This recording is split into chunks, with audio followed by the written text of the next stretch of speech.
Hey everyone, welcome back to another tutorial.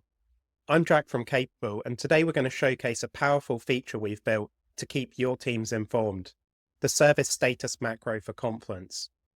Whether you're tracking your own services or third-party providers like ChatGPT, AWS, or Atlassian, our service status macro allows you to monitor them all in one place.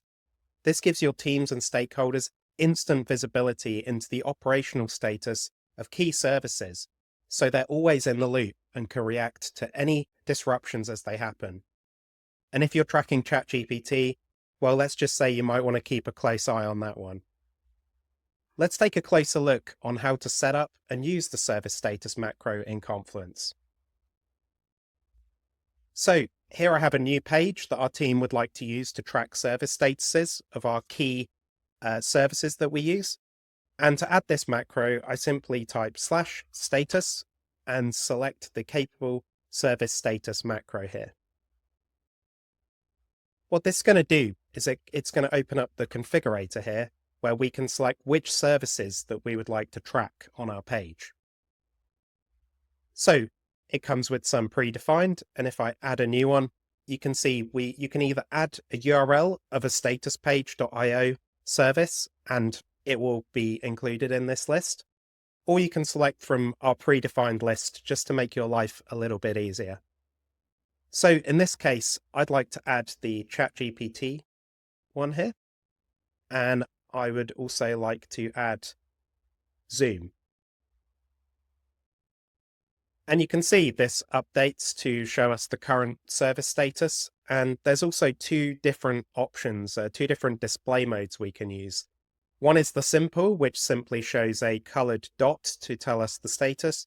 So you can see here that OpenAI is currently degraded, or you can click on the detailed display option to actually show this in a way where you can actually expand this and see exactly what service is degraded.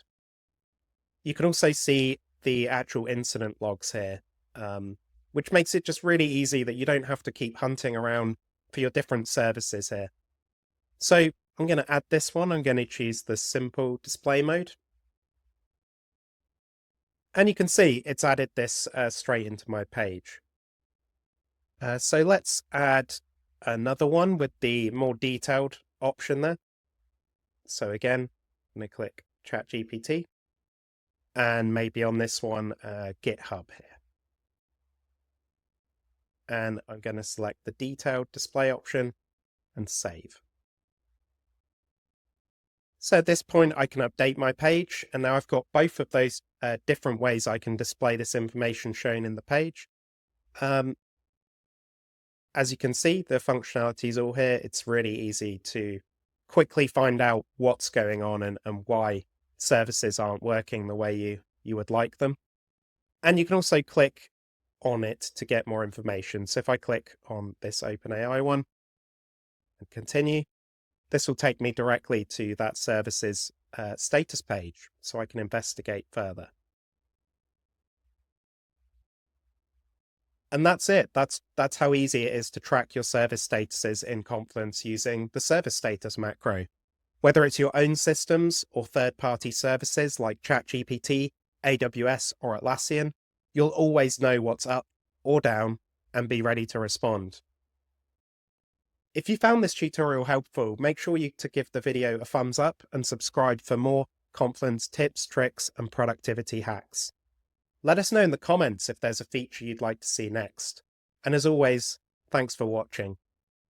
We'll see you in the next video.